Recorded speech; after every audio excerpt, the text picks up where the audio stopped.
ছোট বিভৎস চেহারা ভয়ঙ্কর ডাইনি ভাগাড়ের গরুগুলি ছিঁড়ে ছিঁড়ে খাচ্ছে। কয়েক সপ্তাহ হলো গ্রামে কি যেন এক অজ্ঞাত মারণ রোগ ছেয়ে গেছে। এই মারণ রোগ এতটাই ভয়ঙ্কর যে গ্রামকে গ্রাম উজাড় করে দিচ্ছে। এই রোগের কবল থেকে কোনো গরুই নিস্তার পাচ্ছে না। শুধু গোয়ালে গোয়ালে হাহাকার আর গিন্নিদের কান্নার আওয়াজ। এ কি সর্বনাশ হলো গো! আমাদের গরুটা যে 2 মাসের গাভীন ছিল। কাল সন্ধ্যেবেলায় তো আমি গরুটাকে খেতে দিয়ে গেলাম, তখন তো বেশ সুস্থই ছিল। আমার সোনার টুকরো গরুটা এভাবে আমাদের ছেড়ে চলে গেল। হায় হায়, এবার কি হবে গো? আমাদের গ্রামকে এ কি মারণ রোগে ঘিরে ধরলো রে! সবার গোয়ালে একের পর এক গরুগুলো মারা যাচ্ছে। কাকা, তুমি একটা জিনিস লক্ষ্য করে দেখেছো কি? শুধুমাত্র যে গরুগুলি গাভীন ও বাছুর জন্মানোর পর দুধ দিতে শুরু করেছে সেই গরুগুলি মারা যাচ্ছে। ঠিক বলেছিস তো, আমি এটা তো ভেবে দেখিনি। এখনো পর্যন্ত কিন্তু কোনো বাছুর বা ষাঁড় মারা যাওয়ার খবর আসেনি। যাই হোক, এবার চল আমরা দুজন গরুটাকে বেঁধে কাঁধে নিই। অনেকটা পথ, সন্ধ্যের আগে আগে ফিরতে হবে।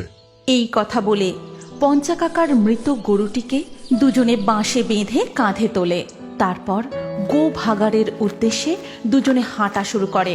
হাঁটতে হাঁটতে পঞ্চা কাকা গোপেকে জিজ্ঞাসা করে, আরে গোপে, তোর বন্ধু কালীপদ এখন সে কেমন আছে? সে সুস্থ আছে তো? হ্যাঁ গো কাকা, কালীপদ এখন আগের থেকে একটু ভালোই আছে, কিন্তু সে এখনো বিছানা ছেড়ে উঠে দাঁড়াতে পারেনি। কি জানি কবেই সে শারীরিক ও মানসিকভাবে পুরোপুরি সুস্থ হতে পারবে। সেদিন রাতে ঠিক কি হয়েছিল বলতো? তুই ওই দানবাকৃতি ভয়ানক গোভূতের মুখ থেকে কালীপদকে বাঁচিয়ে বাড়ি ফিরলি কিভাবে? সেই রাতে যে আমরা কিভাবে প্রাণ হাতে নিয়ে বেঁচে ফিরেছি, মুখে বললে তুমি কি আর অনুভব করতে পারবে? যাই হোক, সেই ঘটনা না হয় অন্য কোনো দিন বলবো। এখন আমরা গো ভাগাড়ের কাছাকাছি চলে এসেছি। এই কথা বলতে বলতে গোপে আর পঞ্চা কাকা গো ভাগাড়ে এসে পড়ে আর দেখে ভাগাড় মরা গরুতে ভরে গেছে। গ্রামে এই মারণ রোগের ফলে যত গরু মরছে সবই এই ভাগাড়ে ফেলছে। গোটা ভাগাড়ে হাড়গোড় বেরোনো গরুর মৃত আর পচা গন্ধে এক অস্বাস্থ্যকর পরিবেশ সৃষ্টি হয়েছে। তারপর তারা কোনো রকমে মরা গরুটাকে ভাগাড়ের একধারে ফেলে দেয়। গোপে, ভাগাড়ের এ কি অবস্থা রে! গরুদের এই মহামারী কতটা ভয়ঙ্কর হয়ে উঠেছে তা ভাগাড়ের এই অবস্থা দেখেই আন্দাজ করা যাচ্ছে। কিন্তু গরুগুলির দেহ এরকম ক্ষতবিক্ষত কেন? এত তাড়াতাড়ি পচে এইভাবে হাড়গোড় বেরোনোর তো কথা নয় রে। কিছুতে ছিঁড়ে খাওয়ার মতো লাগছে। যাই হোক, চল আমরা নদীতে স্নান করে তারপর বাড়ি ফিরবো। এই কথা বলে পঞ্চা কাকা ও গোপে নদীর ঘাটের দিকে স্নান করতে যায়। আর সেখানে গিয়ে তারা দেখে দুটো লোক একটা মরা গরুকে নদীতে ফেলার তোড়জোড় করছে। এ কি গো বলাই কাকা, তোমরা এই মরা গরুটাকে নদীর জলে কেন ফেলছো? নদীর জল তো দূষিত হবে। অত জ্ঞান দিস না। আমার গরু আমি যেখানে ইচ্ছা ফেলবো, তাতে তোর কি? ভাগাড়ে তো মরা গরুর পাহাড় হয়ে গেছে, সেখানে পচা গন্ধে যাওয়া দায়। বলাই এই কথা বলেই তার মরা গরুটাকে নদীর জলে ভাসিয়ে দেয়। আর গরুটা জলের স্রোতে ভাসতে ভাসতে চলে যায়। তারপর গোপে আর পঞ্চা কাকা নদীর জলে স্নান করে। স্নান হয়ে গেলে তারা বাড়ির দিকে রওনা দেয়। ধীরে ধীরে বিকেল পেরিয়ে সন্ধে হয়ে আসে। আর সেই দিনই সন্ধেবেলা পাড়ার এক চায়ের দোকানে গোপে আর পঞ্চা কাকা বসে চা খাচ্ছিল। কাকা, আকাশটা কালো মেঘে ছেয়ে গেছে, মনে হয় এক্ষুনি ঝড় বৃষ্টি উঠলো বলে। বাবা লক্ষ্মী, আমাকে আর এক কাপ কড়া করে চা দাও দেখি। মাথাটা বড্ড ধরে আছে আজকে। পঞ্চা কাকার কথা শেষ হতেই জোরে একটা বাজ পড়ে। ঝমঝমিয়ে বৃষ্টি শুরু হয়। পঞ্চা কাকা চায়ে একটা চুমুক দিয়ে গোপীকে আবার ওই একই প্রশ্ন করে। সেদিন রাতের ঘটনাটা এবার খুলে বল দেখি। তখন দামোদরের নদীতে ছিপ ফেলছিলাম, দুটো চারাপোনাও পেয়েছিলাম, আর কালীপদ আমার পাশেই ছিল। হঠাৎই বিকট গর্জনের আওয়াজ ভেসে আসে। শুনেই বুঝেছিলাম ওই গোভূতগুলো আবার জেগে উঠেছে। বেশি দেরি না করে বাড়ির পথে হাঁটা লাগালাম। আমার পিছন পিছন কালীপদও হাঁটছিল জানো কাকা। ও এদিক সেদিক থুতু ফেলেই গন্ডগোলটা বাঁধিয়েছিল। তারপর তারপর কি হলো রে? চায়ের ভাঁড়ে আর একটা চুমুক দিয়ে গোপে বলতে লাগলো। ওই থুতুর গন্ধ অনুসরণ করতে করতে গোভূতটা আমাদের পিছু নেয়। কোনো দিকে না তাকিয়ে হাঁটার গতি বাড়ালাম, কিন্তু পিছন দিক থেকে গোভূতরা কালীপদকে আক্রমণ করে পাক খাবলে ধরে। তারপর তাকে ভাগাড়ের দিকে টেনে নিয়ে যেতে লাগলো। কিছু মুহূর্তের জন্য আমি জ্ঞান শূন্য হয়ে পড়েছিলাম। কি করব কিছুই বুঝে উঠতে পারছিলাম না। হঠাৎই বিদ্যুৎ বেগে আমার মাথায় এক ফন্দি খেলে গেল। আমার প্যান্টের পকেটে দুটো ছোট চারাপোনা ছিল। আমি একটা মাছ বের করেই গোভূতের মুখের দিকে তাক করে সজোরে ছুঁড়ে মারলাম। মাছটা গোভূতের মুখে গিয়ে লাগলো। আর তারপরেই তারপর তারপর কি হলো রে? শুনেই আমার গায়ে কাঁটা দিচ্ছে যে। মুষলধারে বৃষ্টি, ঝড়ের শোঁশোয়ানি শব্দের মধ্যে লক্ষ্মীদাও চুপ করে গোপের কথাগুলো এক মনে শুনছিল। এই ঝড় বৃষ্টির রাতে লক্ষ্মীদার চায়ের দোকানে শুধুমাত্র একটা টিমটিমে হারিকেন জ্বলছে, আর তার আলোয় গোপে লক্ষ্য করে শুধুমাত্র তারা তিনজনই আছে।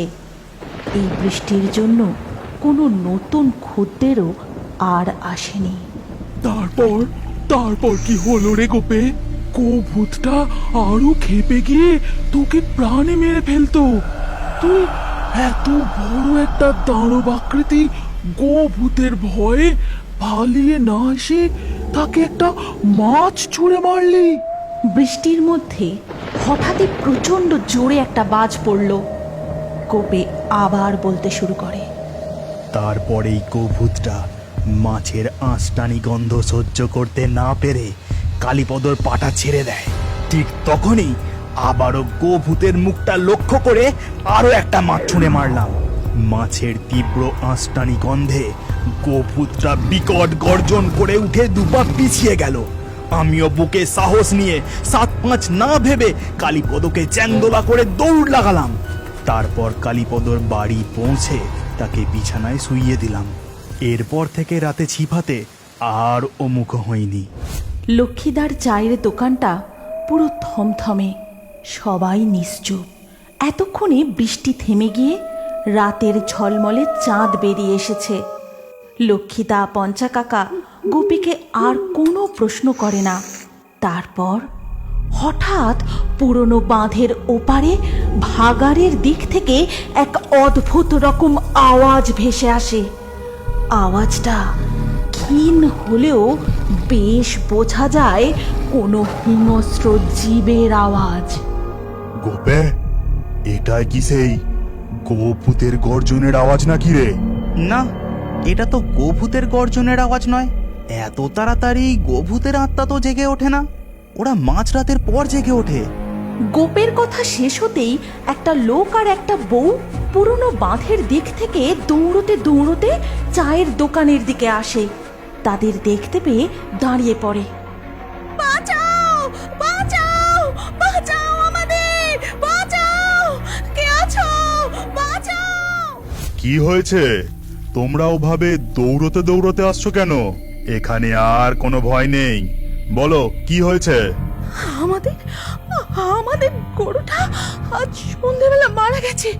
ফেলতে যাওয়ার কোনো লোক পাচ্ছিলাম না, তাই আমার কর্তার সাথে আমি কাঁধে বাঁশ নিয়ে ভাগাড়ে গরুটাকে ফেলতে গিয়েছিলাম। কোনো রকমে ভয়ে ভয়ে পুরনো বাঁধটা টপকালেও ভাগাড়ের কাছাকাছি গিয়ে দেখি দুটো বিভৎস চেহারার ভয়ঙ্কর ডাইনি ভাগাড়ের গরুগুলি ছিঁড়ে ছিঁড়ে খাচ্ছে। এই দেখে আমরা আমাদের গরুটা রাস্তাতেই ফেলে রেখে কোনো রকমে প্রাণ হাতে নিয়ে দৌড়ে পালিয়ে এসেছি। বলো কি কাকিমা, ভাগাড়ে ডাইনি? আর তোমরা পুরনো বাঁধ টপকানোর সময় সেখানে কোনো অশরীরী আত্মা বা ভূত দেখতে পাওনি? না, পুরনো বাঁধ টপকানোর সময় তো কোনো বিপদের আশঙ্কাই অনুভব করিনি। গোভাগাড়ের কাছাকাছি যেতেই যা দেখলাম, ওরে বাবারে! তোমরা দুজন ভয় পেও না, কাল সকালে না হয় আমি আর তোমার কর্তা মিলে রাস্তা থেকে তুলে গরুটাকে ভাগাড়ে ফেলে আসবো। যাও, এখন তোমরা বাড়ি ফিরে যাও। তারপর সেই দম্পতি তাদের বাড়ির দিকে চলে যায়। আর এদিকে চায়ের দোকানের টাকা মিটিয়ে গোপে আর পঞ্চা কাকা তাদের বাড়ির দিকে হাঁটা শুরু করে। চাঁদের জ্যোৎস্না আলোয় হাঁটতে হাঁটতে পঞ্চা কাকা লক্ষ্য করে ঘোষেদের গোয়ালের মধ্যে গরুগুলি খুব জোরে ডাকাডাকি করছে। আশেপাশে কাউকে না দেখতে পেয়ে কি ব্যাপার দেখার জন্য তারা দুজন গোয়াল ঘরের দিকে এগিয়ে যায়। আর গোয়াল ঘরের কাছে গিয়ে তারা দুজন যা দেখে সেটা তাদের কল্পনাতেও ভাবতে পারেনি। এই গল্পের পরবর্তী অংশে কি হতে চলেছে আপনি কি জানতে চান?